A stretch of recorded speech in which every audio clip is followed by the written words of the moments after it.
देख रहे हैं इन डार्क राजकुमार के साथ। तो चलिए बढ़ते हैं आज की कहानी की ओर।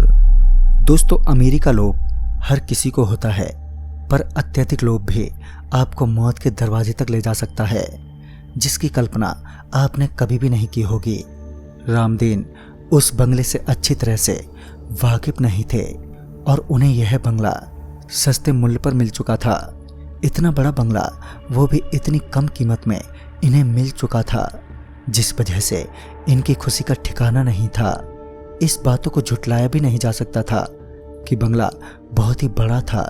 इस बंगले के चारों ओर बड़े बड़े पेड़ थे, ऐसे मानो कि पूरा का पूरा बंगला जंगल में समाया हुआ था। बंगले की दीवारों पर से प्लास्टर यहाँ वहाँ से उखड़ गए थे। बंगले के छत के ऊपर तक लताएं पहुंची हुई थी, जिससे बंगला और भी डरावना लगता। रामदास जी की पत्नी, जिनका नाम राधिका था, उन्हें भी ये बंगला बहुत ही पसंद आया। वे जानते थे कि बस इस बंगले को साफ करने की ज़रूरत है, उसके बाद तो ये अच्छा लगेगा ही देखने में। कारण इतना बड़ा बंगला हमें मिल चुका है। मेरी तकदीर अच्छी थी कि ये बंगला हमें मिला और इस बात से वो दोनों बहुत ही खुश थे। लेकिन वो लोग इस बंगले की सच्चाई से बिल्कुल भी वाकिफ नहीं थे। ये बंगला कितना खतरनाक है। एक हफ्ते बाद उन्होंने सारी तैयारी कर ली। बंगले को अच्छी तरह से साफ सुथरा कर दिया था और उसे रहने लायक बना दिया। इसी तरह एक बार की बात है कि जब रामदास काम पर से होकर अपने घर को आ रहे थे, तो रास्ते में उन्हें एक बुढ़िया मिली और उनसे कहने लगी कि लगता है कि तुम उसी डाक बंगले में रहते हो, जितनी जल्दी हो सके चले जाओ वहाँ से। और ये कहकर वो वहाँ से चली गई। रामदास जी को बुढ़िया की बातों पर यकीन नहीं हुआ। उन्हें लगा शायद ये कोई पागल है जो बहकी बहकी बातें कर रही थी। तभी उस दिन जब वे अपने घर को लौटे, तो रात को बिस्तर पर उन्हें नींद नहीं आ रही थी। वे इधर उधर करवटें बदल रहे थे। जब उन्हें नींद बिल्कुल भी नहीं आ रही थी, तब वो बिस्तर से उठकर छत पर चले गए। रात काफ़ी हो चुकी थी और चारों ओर अंधेरा छाया हुआ था, परंतु रामदास को नींद नहीं आ रही थी और इसी कारणवश वे छत पर खुली हवा लेने चले गए। थोड़ी देर बाद अचानक से उन्हें ऐसा महसूस हुआ कि कोई काली सी परछाई सीढ़ियों से नीचे उतर गई हो। रामदास एकदम से घबरा गए और वे अपनी आंखों को मलने लगे। उसके बाद उन्होंने देखा तो वहां पर कोई भी नहीं था। उनको लगा शायद मेरी थकान की वजह से ये सब हो रहा है, अब जाकर मुझे सोना चाहिए। और वो सोने के लिए नीचे अपने कमरे में चले गए। उस समय तो उन्हें नींद आ गई थी, पर तभी फिर से उनकी आंख खुल गई और वो उठ गए। अब रात काफ़ी हो चुकी थी और चारों तरफ अंधेरा ही अंधेरा था। वहाँ खिड़की की तरफ जल रही दीपक की थोड़ी सी रोशनी फैली हुई थी, लेकिन फिर भी वहाँ पर अंधेरा था। तभी अचानक उन्हें अपने छत पर किसी के चलने की आहट सुनाई दी। रामदास को लगा कि आखिर कौन हो सकता है और वो देखने के लिए ऊपर चले गए, लेकिन ऊपर कोई भी नहीं था। तभी रामदास ने अपनी टॉर्च जलाई और इधर उधर देखने लगे।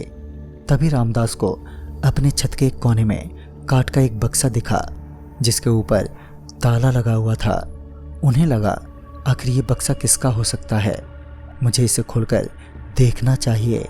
पर उस बक्से की चाबी नहीं थी, इसलिए रामदास ने उस ताले को तोड़ दिया और ताले की टूटने की आवाज़ सुनकर उनकी पत्नी राधिका भी एकदम से जाग गई और ऊपर छत पर आ गई।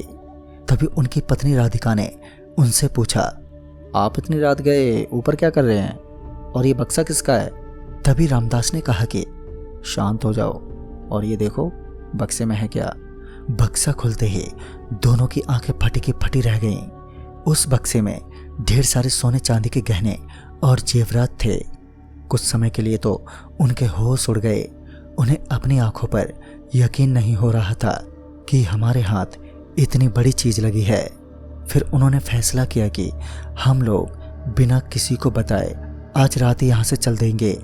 और वे लोग रात को ही जंगल के रास्ते उस बंगले को छोड़कर निकल गए। वे जानते थे जो भी सामान उनका उस बंगले में है उससे ज़्यादा अब इनके पास था।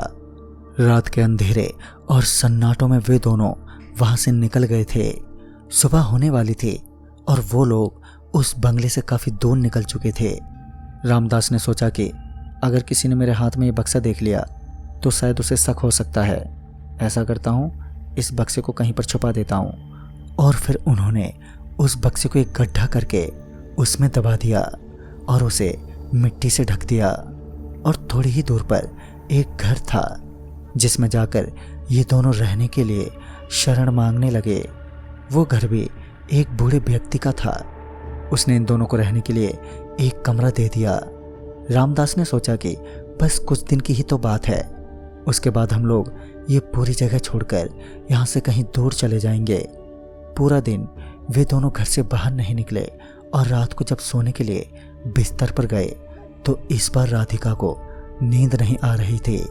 उस घर में 2-3 दीपक जल रहे थे जिसके कारण कमरे में थोड़ी रोशनी जरूर थी। रामदास भी राधिका के सिरहाने ही सोए हुए थे। धीरे धीरे अब राधिका की भी आंख लग चुकी थी। अचानक आधी रात को जब राधिका की आंखें खुलीं तो उसके होश उड़ गए। राधिका ने देखा कि उसके सामने एक लंबी सी औरत खड़ी है जो ढेर सारे गहने और जेवरात पहनी हुई है और उसका एक पैर कटा हुआ है और वो राधिका से कह रही थी कि वो गहने मेरे हैं।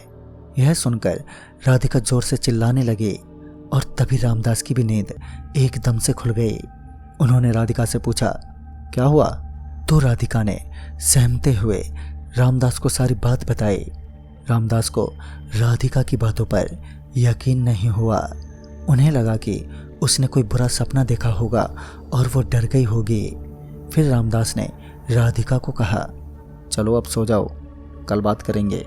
फिर उसके बाद जब सुबह हुई तो रामदास ने देखा कि राधिका मर चुकी है और यह देखकर रामदास पीछे की ओर गिर पड़ा। अब उन्हें इस बात का एहसास हुआ कि रात को जो राधिका कह रही थी वो बिल्कुल सच बात थी। इसके बाद रामदास उस बक्से को देखने तक नहीं गए और उन्होंने अपनी सारी बात लोगों को बताई, लेकिन ये नहीं बताया कि वो बक्सा उन्होंने कहाँ पर छुपाया था, क्योंकि वे जानते थे कि ये बक्सा किसी की भी मौत का कारण बन सकता है। ऐसा कहा जाता है कि ये घटना सन 1997 के नालंदा जिले की है। अभी वो बंगला आधे से ज़्यादा टूट गया है जो देखने में और भी खतरनाक लगता है। इस प्रकार की घटना सुनने में बहुत ही अजीब लगती है, पर क्या ये संभव है? लेकिन जब मैंने इस घटना को अच्छी तरह से सुना तब मुझे भी यकीन हो गया था। तो दोस्तों, इस कहानी में बस इतना ही। तब तक के लिए बाय एंड टेक केयर।